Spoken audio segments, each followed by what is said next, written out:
quiero hablar acerca del ejemplo a la fe. Quiero ver cómo, y junto con ustedes, cómo él se mueve en esta transición de recibir el ejemplo de fe de su madre y de su abuela, y cómo luego él mismo abraza la fe y la vuelve suya y personal.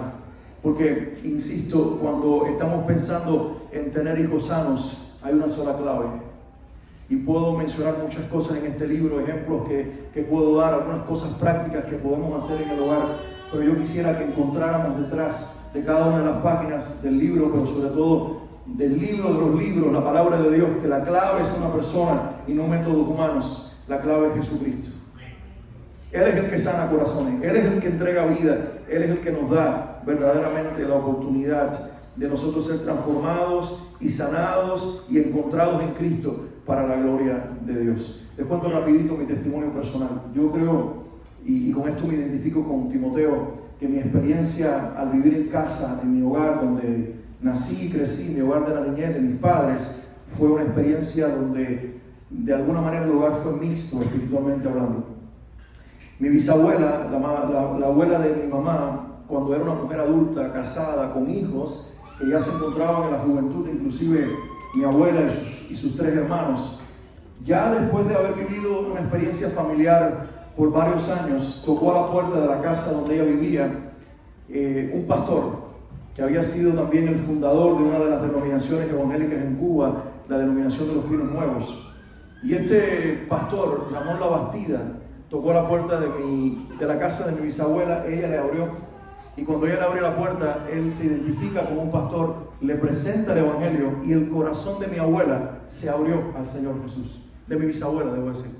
Ella creyó inmediatamente en el mensaje del predicador, ella abrazó la fe, su esposo no tengo inclusive ningún dato de que mi bisabuelo en algún momento antes de partir se haya entregado a Cristo, pero ella sí lo hizo. Después se bautizó en las aguas, en un río cerca de donde vivían, y comenzó a compartir el evangelio con los que tenía cerca, principalmente sus 4 hijos, que ya eran jovencitos, ya estaban acercándose inclusive a la vida adulta, y de esos 4 hijos, solamente 2 en aquel momento se entregaron a Jesús. Los otros 2 tomaron un camino hacia la ciencia, hacia el ateísmo, hacia el conocimiento, pero de esos 2 hijos que abrazaron la fe, una de ellas era mi abuela, la mamá de mi mamá.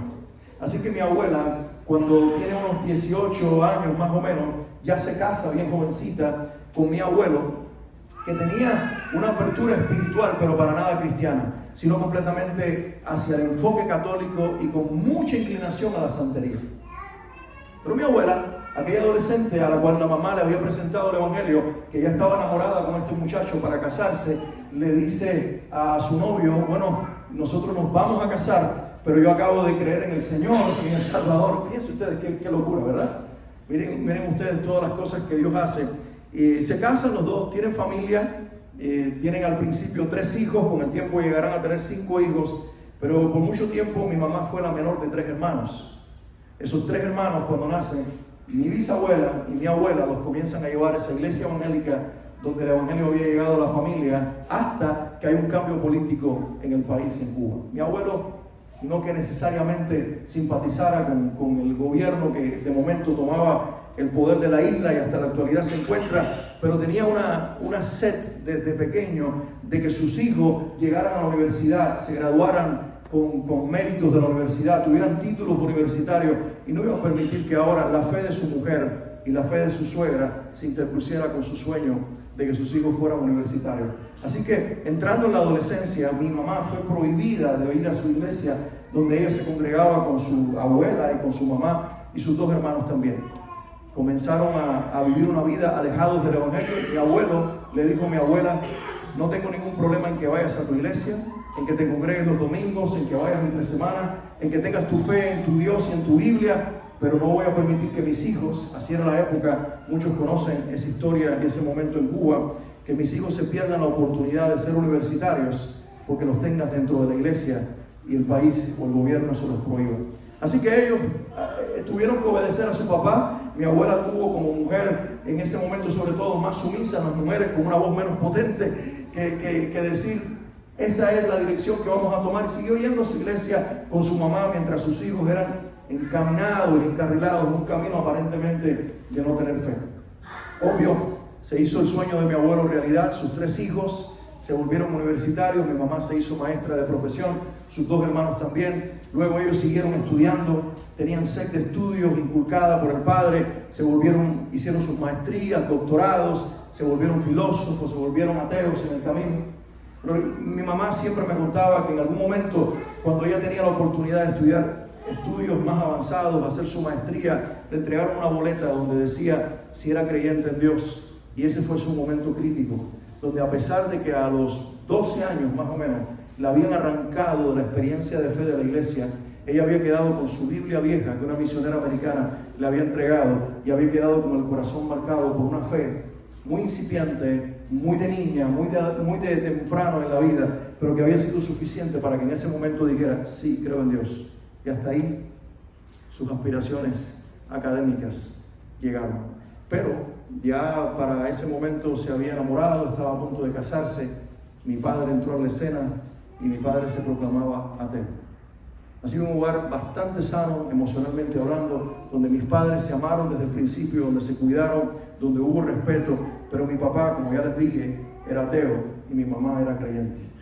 Así que yo recuerdo desde muy temprano, bien pequeño, muy curioso, haciendo preguntas, ver a mi mamá que tenía un libro raro para mí que ella leía todas las mañanas, y luego la veía muchas veces con la cabeza inclinada sobre ese libro, y algunas veces inclusive me parecía que estaba triste porque yo la veía llorar y yo no sabía que era que estaba siendo impactada por la lectura de la palabra de Dios, y que sus lágrimas también eran porque su anhelo era que algún día su fe pudiera ser pública y que su familia viniera a la misma fe que ella había abrazado. A los 4 años nosotros nos tuvimos que mudar de la ciudad donde vivíamos, en Cienfuegos, Cuba, para regresar a Santa Clara, Cuba, donde había nacido. Y de esas coincidencias que pudiéramos nosotros decir humanamente que no son coincidencias, mi familia vino a vivir en una casa que quedaba justo frente por frente al templo o al edificio de la iglesia bautista, la primera iglesia bautista de Santa Clara. Así que un domingo en la noche, haciendo sobremesa, había invitados en la casa a algunos parientes que habían venido a comer. Estaban sentados a la mesa después de la comida. Yo me levanto porque me llama la atención que del edificio del frente, que no es como aquí, puertas cerradas, ventanas cerradas, en Cuba es ventanas abiertas y puertas abiertas, y la casa también tenía las ventanas abiertas. Entraba una melodía y yo, curioso, fui a la ventana de mi cuarto, que era la que justo quedaba frente a ese edificio, y vi a una multitud de gente que estaban cantando cantos que me llamaban la atención. Pero de momento sucedió lo más increíble para un niño de 4 años. Un hombre comenzó a ahogar a otro hombre. Eso fue lo que yo pensé en el momento. Vi cuando un hombre tomó a otro y lo metió dentro del agua, y salí corriendo para la cocina y le dije a mi familia: al frente, tenía 4 años, al frente, disculpen mi ingenuidad y mi desconocimiento, al frente hay un hombre que está ahogando a otro hombre. Mi papá se quedó como diciendo: ¿qué pasó? Los parientes miraron y dijeron: el niño está teniendo alucinaciones. Mi mamá entendió inmediatamente y dijo: no lo están ahogando, lo están bautizando. Recuerdo como si fuera que mi papá la miró, no con una mirada desafiante, sino como diciendo: nunca pensé que llegaría este momento. Nunca pensé que el tema de la fe aparecería como sobremesa mientras compartimos con la familia. Nunca pensé que uno de mis hijos se interesaría en hacer preguntas acerca de Dios. Pero mi mamá le guiñó el ojo y se acercó a mí y me llevó fuera de la habitación de la cocina donde el resto de la familia estaba, y se acercó conmigo a la ventana y me dijo: eso es una iglesia, ahí están cantándole a Dios, ellos creen en Dios, creen en Jesús. Y lo que acaba de suceder es que esa persona que entró en las aguas cree en Jesús y está diciendo por primera vez que le entregó su vida a Cristo. Y mientras más cosas me decía, más preguntas generaba. Y ella me decía: ¿me has visto leer un libro en las mañanas? ¿Me ves como muchas veces inclino la cabeza? Estoy hablando de ese mismo Dios al que ellos le están cantando, y se llama Jesús. Y ella entendió en ese momento que mi inquietud espiritual era genuina y era sincera. Y desde ese momento en mi vida, todas las mañanas, cuando papi salía al trabajo, cuando mi hermana se iba a la escuela y nos quedábamos ella y yo en la casa, mi mamá abría aquel libro, que primero era un libro raro para mí, y comenzaba a leerme las historias de la Biblia. Y comenzaba a contarme lo que esa historia significaba, y luego oraba conmigo, porque se dio cuenta de que se había despertado en mí una necesidad espiritual. Mi hermana tenía 9 años para ese entonces, pero yo a mis 4 años, Dios provoca en mí un deseo provoca en mí una necesidad, porque debo decir esto, y hago esto como paréntesis para entrar en el tema de la Biblia. Nosotros no fuimos los que buscamos a Dios, Dios fue el que nos buscó a nosotros. No era Él el que estaba perdido, éramos nosotros los que estábamos perdidos. Y no importa, mis hermanos, la edad que nosotros tengamos, Dios está en la búsqueda de cada uno de nosotros. A los 4 años comenzó esta experiencia de fe. A los 8 años mi mamá me desafía espiritualmente y me dice: tu papá dice que Dios no existe, yo digo que Dios existe, tienes que probarlo. Y la prueba va a ser por medio de la oración. Ahora, tú que me has visto orar, tú tienes que hablar con Dios personalmente. Y le vas a pedir a Dios. Y si Dios no te responde, tu papá tiene la razón. Dios no existe. Pero si Dios te responde, te haces responsable de ahora mismo pensar qué vas a hacer con Dios. Si crees en Él y recibes a Jesús o lo desechas. ¿Se atrevió mi mamá? Pero yo le pedí a Dios y respondió. Y le pedí otra vez para probar y Dios respondió. Y le pedí una tercera vez y este Dios parecía que sí escuchaba. Y llegó un momento en que dije: esto no puede ser casualidad. Y a los 8 años comenzó a destaparse en mí un deseo de practicar la oración y de hablar con este Dios, pero todavía no era salvo. Porque creer en Dios no es lo mismo que tener salvación. Hablar con Dios no es lo mismo que tener una relación con Él. Tener deseos por Dios no es lo mismo que tener el corazón que le pertenece a Dios. Y todo este proceso duró hasta los 16 años, cuando postrado en cama, con una enfermedad en el hígado, una hepatitis muy severa, 11 meses. 11 meses postrado, a punto quizás de perder mis estudios, amarillo como un papel, con los ojos igual de amarillos, con un dolor en el hígado permanente, flaco que me estaba muriendo, sin poder comer, todo me parecía desagradable, con olores muy desagradables, con dolores muy fuertes. Ahí en la cama, mi mamá se acercó y me dijo: hasta esta época, este momento de tu vida, te he leído yo la Biblia, pero ahora te traigo una Biblia que la misionera, la esposa del pastor, te envía. Este es el momento en que tú leerás la palabra por ti solo. Y mientras lees la palabra tienes que meditar qué vas a hacer con Jesús. Así que en esa etapa, postrado en una cama, 15 años en realidad tenía en ese momento, y tan siquiera había cumplido los 16 años. Estoy enfermo, comienzo a leer la Biblia, y comienzo a leer la Biblia desde el comienzo hasta el final, y me devoro este libro. Comienzo a leer todos los días, todas las horas. No tenía nada que hacer, no había YouTube, gracias a Dios, no había teléfonos inteligentes, no había televisión cerca de mí, no había programas para ver en la televisión. Bendito Dios que me escogió en un ambiente donde todo estaba retirado y nada era parte de esa época, de esa generación, para que en ese momento el deseo de leer la palabra me llenara. Y me leí la Biblia y me la devoré. Y Dios fue abriendo mi corazón hasta que, postrado en esa cama, le dije: Señor Jesús, te he hablado, te he conocido desde la niñez, pero no eres mi Salvador. Yo quiero hoy decirte en esta cama, quiero confesarte como mi Señor y mi Salvador. Quiero que me salves, que me perdones. Y si tú me das la oportunidad de ser sano, además de ser salvo, me voy a levantar de esta cama y te voy a servir por el resto de mi vida. Hermanos, yo llevaba 11 meses enfermo. Hice esa oración un día y al día siguiente estaba completamente sano. Al día siguiente se había ido el dolor del hígado, el color había desaparecido, las fuerzas habían regresado.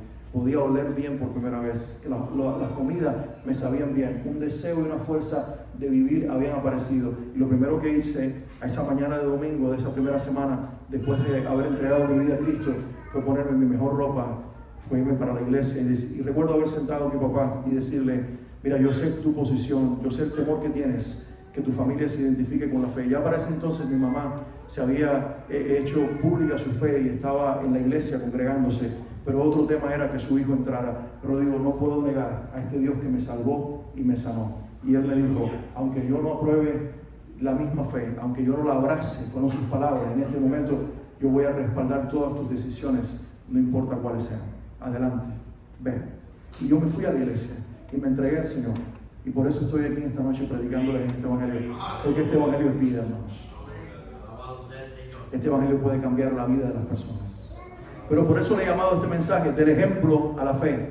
Porque ustedes, los que están aquí hoy, que son padres, que cargan sus niños pequeños, o los que ya tenemos hijos más grandes, o los que apenas están comenzando a soñar con tener familia y tener descendencia, mis hermanos, tu fe, tu ejemplo de fe, tu testimonio de vida, cómo caminas con Cristo, ¿Cómo muestran al Señor? Aunque no sea perfecta tu experiencia, porque se muestra desde la imperfección humana, Cristo es tan real cuando un ser humano cree en Él de corazón, que lo que nos están viendo vivir nuestros hijos también van a abrazar a ese Dios y van a decir: yo creo en Él, no como el Dios heredado de mi familia, sino como mi Señor. Así que vamos a la historia de Timoteo y vamos al ejemplo de la Biblia. Quiero compartirles simplemente 3 ideas rapidito acerca de Timoteo, y esta es la primera que quiero mencionar acerca de él, y es que Timoteo fue un hijo en un hogar espiritualmente mixto, como mismo dije acerca de mí.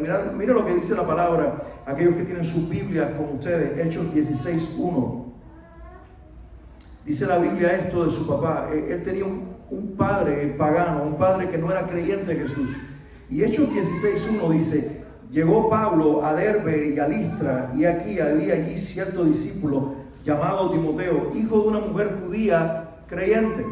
Pero luego dice: pero de padre griego. Entonces Timoteo nace en un hogar donde una madre ha creído en Cristo, es judía por descendencia, tiene la fe del pueblo de Israel, pero también ha venido a la fe en Cristo, pero tiene un padre griego. Y eso no pasa en las escrituras desapercibido.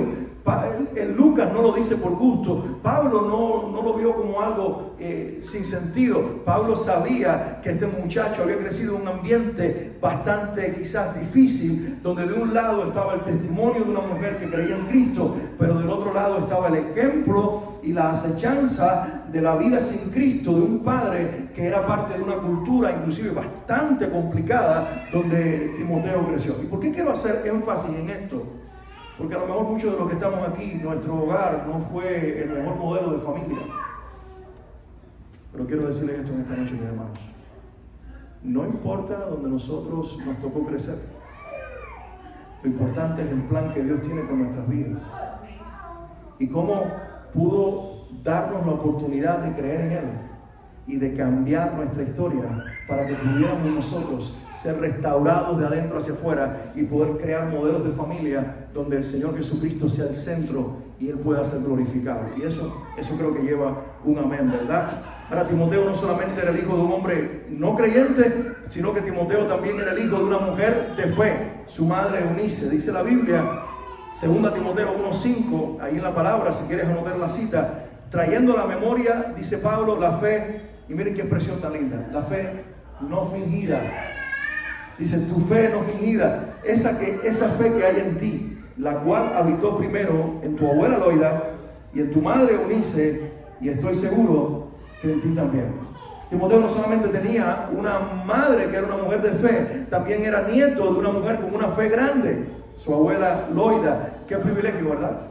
Miren, en una ocasión escuché esto, hace años, por cierto, a principios de la década del 2000, una estadística del grupo Barna. ¿Saben cuál es el grupo Barna? Una encuestadora cristiana que encuesta acerca de temas de fe. Y esto fue lo que la encuestadora arrojó de una encuesta que se hizo, un estudio que se hizo de familias. Se estudiaron familias, la misma cantidad de familias, donde las madres son las únicas que van a la iglesia, o en ese momento eran las únicas que iban a la iglesia y venían acompañadas de sus hijos. Y se estudiaron familias donde además de la madre, el padre también venía a la iglesia y traían a los hijos. Y lo que la encuesta arrojó es que las madres que traían a sus hijos a la iglesia, solo el 30% de estas mujeres lograba que sus hijos vinieran con ellas a la iglesia, versus el 70% que se quedaban en casa con los padres no creyentes. Mientras que cuando los hombres traían a los hijos a la iglesia, el 70% de los hijos seguía al padre a la iglesia, mientras que el 30% no asistía a la iglesia.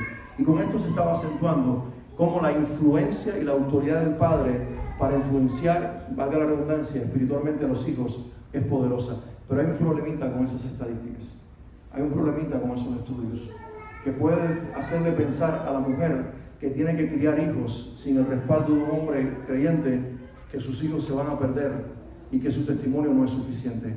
Y yo creo que miremos las escrituras. Mujeres que están aquí, que quizás inclusive sean hasta la mayoría, y en la mayoría de las iglesias las mujeres son mayoría. Es increíble. Yo quiero que ustedes escuchen esto. Tu testimonio de fe es tan poderoso como el de cualquier hombre. Tu testimonio de fe es tan poderoso como el de cualquiera de nosotros. Estas mujeres, Loida, la abuela de Timoteo, y Eunice, no se amedrentaron porque el papá de él era un hombre pagano, era un hombre incrédulo. Ellas vivieron su fe. La fe que se vive es atractiva. La fe que es genuina es atractiva. Tu fe, ya sea que la estés viviendo como hombre, sea tu caso, o que la estés viviendo como mujer, Dios no discrimina en este caso. Como dice Pablo en el Evangelio, ya no hay hombre y mujer, no es que se pierda el género, sino que está hablando de cómo alcanzó la gracia a todos por igual. Y ahora el Cristo vivo por su Espíritu Santo vive en la iglesia, que es la composición de hombres y mujeres que vivimos para la gloria de Dios. Y esa fe genuina que está tanto en unos como en otros afecta a las generaciones emergentes. Esos niños que están entre nosotros esta noche, esos niños, no crean ustedes que se están perdiendo esta experiencia de fe comunitaria de la iglesia y la experiencia familiar. Están siendo impactados por el testimonio de los abuelos, están siendo impactados por el testimonio de las abuelas, están siendo impactados por el testimonio de los padres, pero también de las madres. Y si alguno de ustedes ha tenido que criar o está criando hijos sola como una mujer de fe, quiero inspirarte para que creas que tus hijos no tienen que estar rotos como el mundo lo está. El Jesús que vive dentro de ti los puede influenciar e inclusive salvar a ellos por causa de tu fiel testimonio de fe. Segundo que quiero hoy acentuar con respecto a Timoteo es que Timoteo pudo haber quizás en algún momento en su vida, inclusive a lo largo de su vida, a lo mejor luchó con timidez y temor. ¿Y por qué quiero decir esto? Primero vamos a ir a las Escrituras y después voy a afirmar por qué lo digo. Segunda Timoteo 1:7, Pablo dice a Timoteo, porque no nos ha dado Dios. ¿Alguien recuerda ese pasaje? ¿Lo recuerdan? Lo decimos juntos. Porque no nos ha dado Dios espíritu de cobardía, sino de poder, de amor y de dominio propio. Hay otras versiones que usan esta expresión. No nos ha dado Dios espíritu de timidez. No nos ha dado Dios espíritu de temor. No nos ha dado Dios un espíritu apocado. ¿Y por qué Pablo le dice esto a Timoteo? Algunos estudiosos, y coincido con ellos en esto, algunos eruditos de la Biblia piensan que la personalidad de Timoteo no era una personalidad tan extrovertida, tan fuerte como la de Pablo, y posiblemente era el producto de que en algún momento la falta de afirmación espiritual de la figura paterna lo había convertido en una persona introvertida que a lo mejor vivía hacia adentro su experiencia y que no era tan capaz de forma natural de exponer su fe como un Pablo, como un Pedro y como otros paladines. ¿Y por qué quiero acentuar esto? Porque Dios es salvador de personas a pesar de personalidades. ¿Me escuchas? Dios salva individuos y personas independientemente de nuestra personalidad. No importa el temperamento que le damos, el carácter que nosotros desarrollamos, la personalidad que proyectamos, cuán extrovertidos, en el día que abrazaste la fe en Jesús, se te abrió el corazón por la gracia de Dios. Cristo se declaró el Señor de tu vida. El Padre te reconoció como su hijo o su hija. Él te dio a la persona que es la clave de la vida de fe para que podamos permanecer en Él hasta que Cristo venga. Se llama el Espíritu Santo. Y no importa nuestra personalidad, algunos más extrovertidos, otros menos extrovertidos, algunos con temperamentos más sanguíneos, otros más flemáticos o melancólicos en la iglesia. Dios no usa personalidades, Dios usa personas salvadas por la gracia de Jesucristo y habitadas por el Espíritu Santo. Por eso Pablo le recuerda a Timoteo y le dice, no nos dio espíritu de temor, de timidez, de cobardía, de espíritu apocado. Humanamente lo podemos ser, pero qué poderoso es esto. Dios nos dio el Espíritu Santo, que es espíritu de poder, que es espíritu de amor, que es espíritu de dominio propio. ¿Podemos disfrutar eso? Tu poder como cristiano no está en tu personalidad contagiosa. Hay gente que quiere, y hoy se dan seminarios de desarrollo personal, y ven a aprender cómo tener carisma y cómo atrapar multitudes, y los vendedores y la gente está tras eso, el desarrollo personal, y nada de eso es válido. Nosotros sabemos que el que hace la diferencia es la persona del Espíritu Santo en nosotros. Y tú puedes ser una persona a lo mejor muy reservada, muy introvertida, pero Cristo está en ti. Créeme que tu vida es más atractiva que los que hacen bulla alrededor tuyo. 1 Corintios 16:10 dice, Pablo le escribe a los corintios y le dice, y si llega Timoteo, miren qué recomendaciones le da. Si llega Timoteo, miren que esté con ustedes con tranquilidad, porque él hace la obra del Señor, así como yo. Dos cosas. Número uno, parece ser que la personalidad de Timoteo era una personalidad que demandaba tranquilidad. Y Pablo les dice, está llegando este muchacho, es mi delegado apostólico, él va a llegar en nombre mío, por favor, como si fuera yo, trátenlo, pero procuren que el ambiente sea tranquilo. Pareciera que su personalidad lo requiriera, pero además demuestra que Pablo debía hablar por Timoteo, porque a lo mejor Timoteo no tenía la personalidad de llegar y decir, hey, me gustaría que el ambiente fuera propicio para que yo me sintiera tranquilo, porque era una persona reservada, que no decía lo que necesitaba, que se guardaba de hacer demandas. Y todo esto era producto de un carácter, una personalidad, a lo mejor el reflejo del hogar. Ahí voy con lo que quiero transmitir con este punto. Hoy la psicología moderna le llama a esto trauma y acentúa que a lo mejor estás dañado por el hogar de origen en el cual viniste. El evangelio está restaurado. Mientras muchas veces la ciencia como la psicología apunta al problema y pone la llaga o el dedo en la llaga o el dedo en la herida para quedarse en el pasado, y pone la responsabilidad sobre los padres para resolver nuestro presente, el evangelio nos dice, te liberé en Cristo, te di una nueva vida, puse dentro de mí tu Espíritu Santo, para que así como te liberé, ahora liberes a tus padres y no los hagas responsables de la persona que eres ahora. Ahora eres un adulto nuevo en Cristo. Tu pasado fue una experiencia que te formó para el presente y que aunque pueda haber sido muy desagradable, precisamente sirvió en los planes de Dios para que tuvieras la sensibilidad de entender que necesitabas un Salvador. Pero ahora que lo tienes, ya no te ancles al pasado ni a las personas de tu vida para demandarles que te arreglen, porque ellos no pueden arreglarte. De hecho, te marcaron y te hirieron porque ellos mismos estaban rotos. Pero por eso yo te restauré.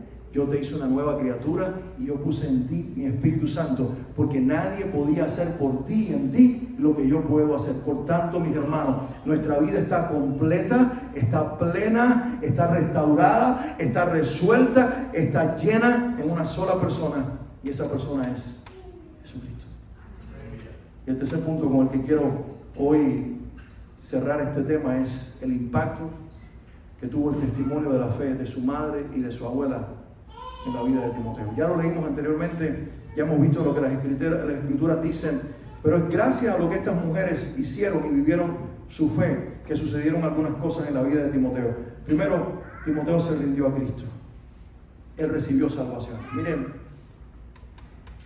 ¿de qué nos sirve a nosotros fomentar un ambiente saludable en la familia si lo único que produce son niños, adolescentes, jóvenes, luego adultos que sepan cómo comportarse socialmente, pero no tienen salvación eterna? Dijo un predicador afroamericano de línea saludable que predica el evangelio, dijo lo siguiente, y yo me quedé con esto en mi corazón y lo abracé como un principio.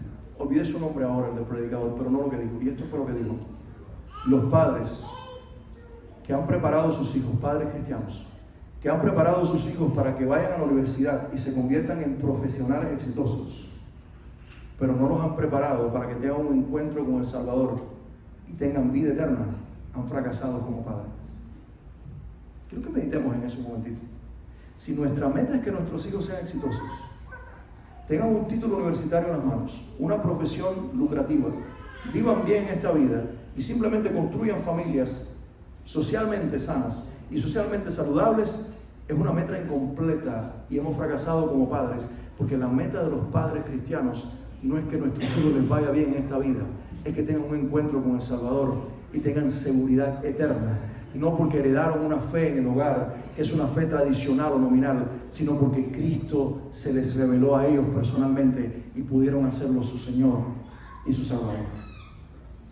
La Biblia dice, 2 Timoteo 3:15, Pablo le dice a Timoteo, y que desde la niñez, qué precioso, escuchen esto, desde la niñez has sabido las sagradas escrituras, las cuales te pueden hacer sabio para la salvación por la fe que es en Cristo Jesús. Enséñenle la palabra a sus hijos.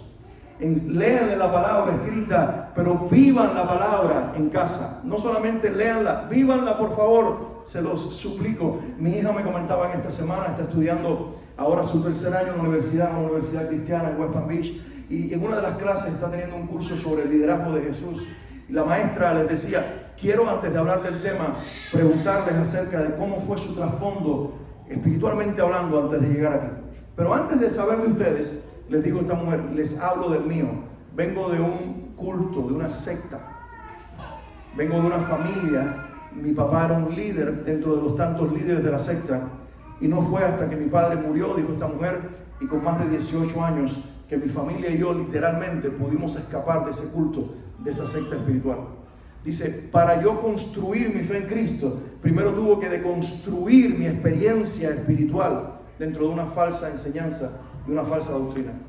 Dice, y esa fue mi historia, una historia de construcción de doctrina, espiritualmente hablando, para luego ser construida y restaurada por el Evangelio. La clase se quedó pasmada porque esta mujer, aparentemente con una vida resuelta y que sí lo está en Cristo, tenía un pasado tan complicado. Luego cada uno empezó a hablar y a contar sus historias y a hablar de rupturas en familias cristianas y a hablar de testimonios que en la iglesia nos marcaron y a hablar de experiencias traumáticas cuando eran niños. Y finalmente la maestra miró la clase y dijo, ¿habrá alguien que pueda contar una historia diferente a la de todos nosotros? Mi hija me dice, papi, para ese entonces ya yo me sentía rara porque era la única que iba a decir que no había tenido una experiencia traumática y que para abrazar a Cristo y creer en Él no había tenido que necesariamente vivir dentro de un culto, una secta, ni haber vivido el testimonio malo de mis padres, ni ninguna otra experiencia, sino que por el contrario, dentro de nuestra fe, ustedes nos inculcaron a Jesús y yo tuve que tomar mi decisión por Él. Pero finalmente lo hice. Y luego dije, wow, no tengo mucho que contar como los demás, pero el Señor también se me reveló. Y yo le decía, ¿sabes qué, mi amor? Hay algo poderoso en todo eso. Mientras tú me cuentas todas las historias, incluyendo las de tu profesora, yo veo una sola gran escena, que es la escena de la redención. Yo veo a Cristo trabajando en cada uno. En aquel con un hogar cristiano, padres cristianos, roto, que el testimonio equivocado de sus padres lo marcó para que abandonaran la fe temporalmente. En la maestra que estaba en la secta pseudo cristiana y que tuvo que salirse de ella para conocer al verdadero Cristo. En el otro que estuvo en las drogas. En el otro que vino del ateísmo hasta abrazar la fe. Y luego te veo a ti que dices, nací en un hogar donde me mostraron a Cristo, no me lo impusieron, pero sí me lo revelaron. Y lo que veo es la escena de la redención, porque tanto tú como ellos necesitaron a un Salvador.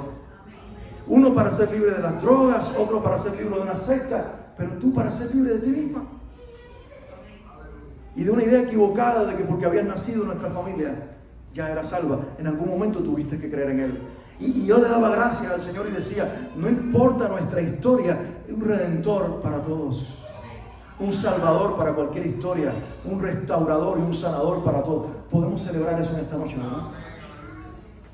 No solamente por el testimonio de su madre y su abuela fue salvo, sino que por el testimonio de estas dos mujeres, él pudo venir a la fe y tener un fiel testimonio de vida cristiana.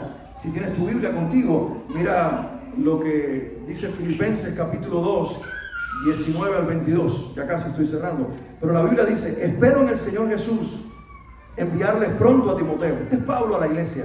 Espero enviarles pronto a Timoteo, porque a ninguno tengo del mismo ánimo. Mira cómo habla el apóstol de su discípulo. A ninguno tengo del mismo ánimo y que tan sinceramente se interese por ustedes. Pero ya conocéis los méritos de él, que como hijo a padre ha servido conmigo en el Evangelio. Timoteo tuvo un testimonio de fe. Un hombre del calibre de Pablo podía decir, miren a Timoteo, ninguno hay como él, que piense de ustedes como yo. Ustedes conocen su mérito. Por el testimonio de una mujer, su madre, y de otra mujer, su abuela, él llegó a conocer a Cristo personalmente y a vivir a Cristo personalmente. Y en tercer lugar, él fue considerado idóneo para ser un colaborador, nada más y nada menos que de Pablo el apóstol por el resto de su vida. Hechos 16, 2 y 3 dice, y daban buen testimonio de él los hermanos que estaban en Listra y en Iconio. Y quiso Pablo que Timoteo, fuese con él. Añado una cita bíblica más y ya quiero ir cerrando. Primera Tesalonicenses 3:2. Pablo dice: y enviamos a Timoteo, nuestro hermano, servidor de Dios y colaborador nuestro en el Evangelio de Cristo, para confirmarlos y exhortarlos respecto a vuestra fe. Qué privilegio, ¿verdad? ¿Pudieran imaginarse ustedes los padres y los futuros padres que están aquí hoy sentados, los abuelos y las abuelas que están aquí esta noche, que esos niños que los oímos gritar en esta noche se convertirán en los Timoteos y las Timoteos del Evangelio? ¡Aleluya! Que abrazarán la fe en el mismo Cristo que ustedes han creído, que creerán la misma Biblia que ustedes han creído, que orarán al mismo Dios al que ustedes oran y servirán al mismo Dios al que ustedes sirven.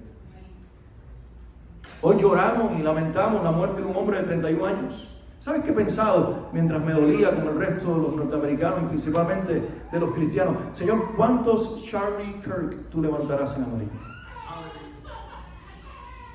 Y no van a ser levantados de las cátedras de las universidades, y no van a ser levantados de ningún otro lugar más que de la iglesia, porque es la iglesia la que tiene la respuesta, es la iglesia la que porta el Evangelio.